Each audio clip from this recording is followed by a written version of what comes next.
The opening scene reveals Miranda Chester packing up presents for Christmas. She arrives at her office and Annie, her assistant, fills her in on the details for some clients. She hands a gift to Annie, requesting she doesn't open the gift until Christmas. Annie is surprised that Miranda is the same person from a year ago, and she admits that back then she didn't know the true meaning of Christmas. However, she's excited about going to spend the holiday with Ian and his family. Annie probes her to know if Ian will be popping the question this Christmas, as nothing can be more romantic than a proposal at Christmas. Miranda feels shy, especially with the way Annie is selling her ideas. She playfully pushes her out of her office so she can go attend to her work for the day. At the Carlton Heath Inn, Ian and his mother Catherine are preparing for Miranda's coming to spend the holiday period with them. Catherine welcomes a guest into the family inn and walks over to her son, who is approaching her. He informs his mother that he'll be leaving for the airport already. Catherine can't wait to have Miranda around. She hopes things will go well so Miranda won't have to leave again. Miranda arrives at Logan Airport in Boston. Unfortunately, Ian is stuck in traffic, and it might last 30 minutes or more. After the phone call with him, Miranda walks over to a lounge in the airport so she can wait there until he comes. While she's trying to settle down, her ex, Josh, spots her and approaches her. Josh is surprised she's now a fan of Christmas, and she's even willing to travel far away from Seattle just to come spend the holiday at Carlton Heath. Miranda explains that she had come looking for her father about a year ago, after she saw his photos among her mother's belongings. It turns out that the man is James Whitcomb, the actor, and he is late, but she eventually finds a reason to come back. His pager beeps, so he gets up to bid her goodbye as his friends are waiting to pick him up. Miranda ensures he promises never to reveal the identity of her father before he leaves. Ian arrives at the airport almost immediately as Josh is leaving. On seeing him, Miranda jumps in excitement, and she hurriedly runs to kiss him. He drives her back to Carlton Heath, and immediately they get to the inn. Her stepbrother's wife, Ellie, and her children come running to welcome her. They assist her in getting her bags into the house, and Ian gives her one more kiss, for he has missed her a great deal. He informs her that he needs to get to the theater. However, she can stop by later when she's done settling in. After she's done refreshing and getting some rest, Miranda heads to the theater. She spots her father's memorial right in front of the theater. She walks in to check out the theater covered in her father's picture in honor of the theater's anniversary. Margaret, her father's wife, sees her. She welcomes her back for another festive season and thanks her for keeping their family's secret discreetly instead of leveraging on it and letting the world know she's James's child. Later that night, just before she goes to bed, Miranda receives a text from the unknown number that called her earlier on. She opens it and finds a photo of her father. Miranda asks to know who the sender is, but the person refers to himself as a ghost of Christmas past. The next day, while she's out with Ian at his parents' house, she shows him the text and photo she received. He suggests she speak to some of the Whitcomb family members if she's worried about it. He sees no reason why Margaret would send her a photo of her father. As they are discussing what to do, his folks walk over to the car to welcome them in. Andrew and Catherine are excited to have Miranda around. A few minutes later, Catherine serves Miranda some scones she prepared herself. She engages her in a conversation in a bid to know how she's far, far away from Carlton Heath. Miranda reveals that she has never looked forward to Christmas as much as she has in the past few months. A while later, Ian takes Miranda out to see a few places in town. She loves the decorations people are making in anticipation of Christmas. He requests to show her something he'll need her opinion on. He takes her to a cottage covered in snow and leads her in, revealing that it belongs to Margaret, and he's working on the place. Miranda, who is already awed by the beauty of the place, pauses to wonder why the family never mentioned it to her. He explains in detail to her, and secretly takes a look at the ring he got to propose to her. He turns to face her, and just as he's about to go on his knees to propose, Ellie and her kids walk into the cottage in search of them. He quickly gets on his feet. Ellie comes to invite Miranda to join them for some Christmas shopping. The little ones plead with her to join them, promising it'll be fun for her. Ian encourages her to join them, and later, she can come to meet him at the theater where he will be rehearsing. Miranda enjoys the time spent with her niece and nephew. She takes the opportunity to ask Ellie if she knows anything about the photo, but she doesn't. So, she suggests she ask Peter or Margaret. Annie calls her, and she excuses herself. Miranda is having a bit of an unsettling feeling on hearing Annie report about a stranger who has been calling and texting asking about Miranda, and her family, especially her father. Miranda asks her to dismiss the calls, as she already informs everyone that she doesn't know who her father is. She walks into the inn to join Ellie and the kids after the call. Just as she's about to have a seat, Josh calls her from behind. He explains that he was directed to the inn by some locals after he asked where he could get food. Miranda is stunned as she's not expecting to see him in Carlton Heath. Josh offers her a seat at his table and honestly reveals that he came by to see her and asks if she's seeing someone else. Meanwhile, Andrew and Catherine are going about their activities and spying on Miranda at the same time. They are wondering who the strange man is and why he's focused on Miranda. Miranda informs him that she's seeing someone and their relationship is quite serious. He awkwardly chuckles over it and reveals that he's just being hopeful. She sees him off to the door and can see that there is more that he isn't saying. She asks him to spill as soon as they get outside the inn, and Josh reveals that his brother Danny, who is a lawyer, is offering her help if she ever needs any assistance with representation. She is surprised he's referring to her getting an inheritance from her father. She clearly states that she's not interested in her father's estates whatsoever, and she's only interested in knowing her father and her new family. Inside the inn, Ian joins Ellie and her kids, who inform him that Miranda is out talking to a friend. He walks over to the window and sees Miranda talking to the same guy she said is her ex. He watches from the window as she receives Josh's card and even hugs him. She gets back to join Ellie on the table, and she's surprised to hear that Ian was around until a few minutes ago. Later, Miranda visits the theater where preparations are ongoing for Whitcomb's 30th anniversary for saving the theater. Peter calls out to her, and after the pleasantries, he introduces her to Natalie Garrett, who is researching a magazine article about James Whitcomb. He introduces her as a friend of the family who is visiting town.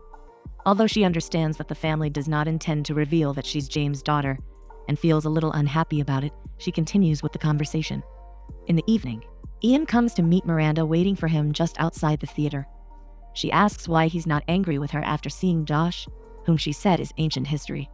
She tries to explain that there is nothing to it, but Ian confesses he knew Josh would come back. He had seen him at the airport, and the look on Josh's face indicated he'd want to come try his luck. However, he's certain Josh doesn't have a chance. He turns it into a joke, and Miranda laughs. Then he grabs her for a kiss, confessing that he loves her so much. He leads the way home as Miranda is freezing. Halfway ahead, he leads her into the inn and asks her to wait for a few seconds. He reopens the door, and just by the street is a carriage he had arranged for her with the help of his dad, who lends his horse, Prancer, to him. Ian helps Miranda get on board and thanks his dad while he sets off on the carriage with her. Catherine and Andrew had already pre-arranged for the Christmas tree ahead to be well decorated with light. They connect the wires and the trees along the path of Miranda, and Ian lights up, making everything look really beautiful. Miranda opens her mouth in surprise at the beautiful scenery before her while Catherine and Andrew watch them in admiration. Ian brings the horse to a halt and helps her down. They walk to a gazebo decorated with Christmas lights and a mistletoe hanging right in the middle of it. Ian is about to get on his knees and propose when Miranda stops him midway, as she can't even wait for him to ask before she says yes.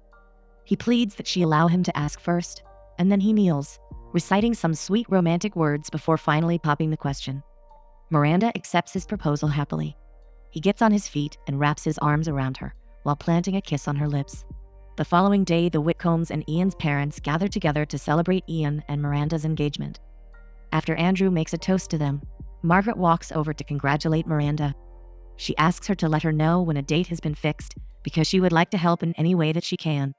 She confesses that whenever she looks at Miranda, she's reminded so much about James, and it makes her wonder what he will do if he's alive. Ellie's daughter, Julia, interrupts their conversation, asking to be a flower girl at Miranda's wedding. Miranda approves of her request, and the little one goes about rejoicing. The next day, Ian rehearses his lines while going on with his repairs at Margaret's cottage when Miranda comes in. She hands him a cup of hot chocolate and looks around the room. She stares at a spot she thinks will be great for a Christmas tree and imagines them having their own Christmas tree in their house next year. Ian informs her that she will be playing alongside him as Mrs. Claus during the show, and she will be handing out candy canes to the children. Miranda's eyes widen as she's excited to be on the show, and she hugs him in appreciation. On Christmas Eve, the townsmen and women gather around the giant Christmas tree, and they continue caroling. Ian, who is playing Santa's role, comes with his Mrs. Claus after the carols and counts down for the light of the Christmas star to come on. After the light comes on, Ian and Miranda play their role, giving out candies to the kids, starting with Julia. The show soon ends, and Santa and his missus are out of their costumes. Ellie requests Miranda's help with a tray of cookies from the kitchen, and just as she walks towards the kitchen, her phone beeps. Miranda opens it to find a photo of her and a text from the unknown number asking if she's certain about being James's daughter. The following morning, Miranda calls Annie to ask about the unknown caller. She informs Annie that she's engaged, and the excited Annie wants to get all the details about her engagement. She promises to tell her everything when she returns, but she needs to confirm if the strange guy is still calling or probably drop some details about himself.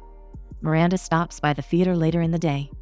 Margaret and Natalie walk in on her, and after the pleasantries, Margaret informs Miranda that Natalie is here to interview her for the article she's writing. Miranda takes the cue and excuses herself to give them some space, but Natalie stops her. She probes to know more about her relationship with the Whitcombs, and Margaret interrupts without addressing Miranda like she's a member of the family. Her actions make Miranda suddenly withdrawn and lose interest in the conversation. Minutes later, she gets back to the cottage where Ian soon joins her. He notices that she's unusually quiet and unlike her normal self. She admits that she might have made a mistake, and she doesn't know how to fix it. She shows him the new message she received from the unknown person, and the photo of her that was taken before he came to pick her up at the airport. She reveals the truth about how she told Josh what is supposed to be a secret. Miranda explains that she trusted him because he is a psychologist, but then she notices that Josh was also in the picture that was sent to her. They conclude that someone else must have taken the picture, and not Josh since he was in the picture as well. He advises her to keep calm, so she doesn't stress herself with many thoughts, and suggests she calls Josh to ask if there's something he might have to tell them. The unknown caller rings her once more, and this time she picks up. To her surprise, the caller is Natalie Garrett. Natalie requests to talk with her. Miranda meets up with her, and she reveals that she has a gut feeling that the Whitcombs are leaving out some details about James, which is why she requests to meet with her, hoping she'll figure it out.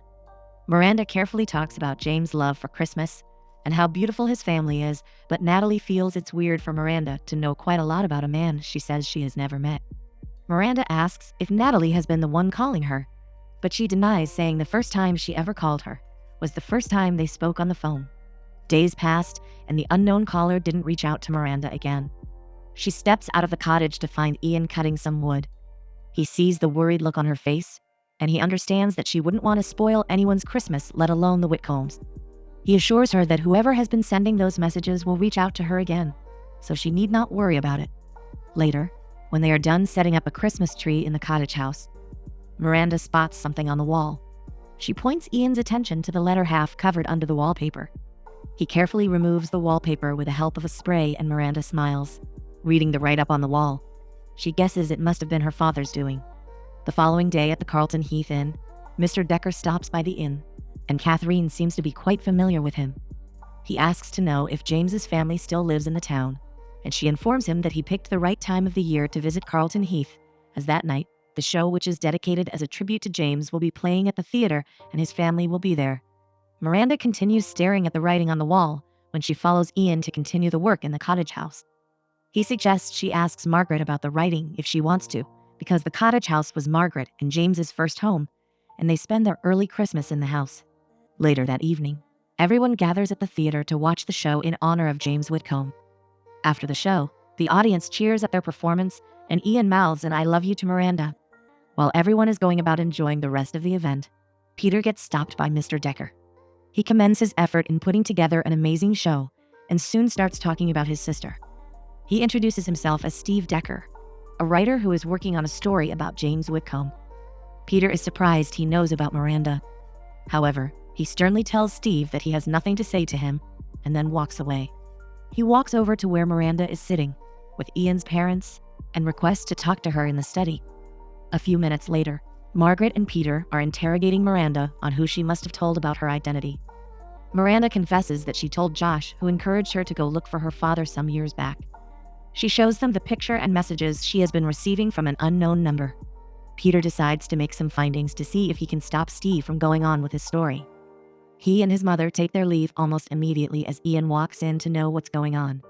He moves over to embrace and comfort Miranda, who feels saddened and guilty. Later in her room, Miranda thinks back to that day at the airport, and she remembers the man who bumped into her when she was discussing with Josh. She puts a few dots together and concludes that he must have taken those pictures, and he is the one responsible for everything that's going on. Miranda waits for Steve until he steps out of the room. They move out and Steve is all over asking so many questions about her father.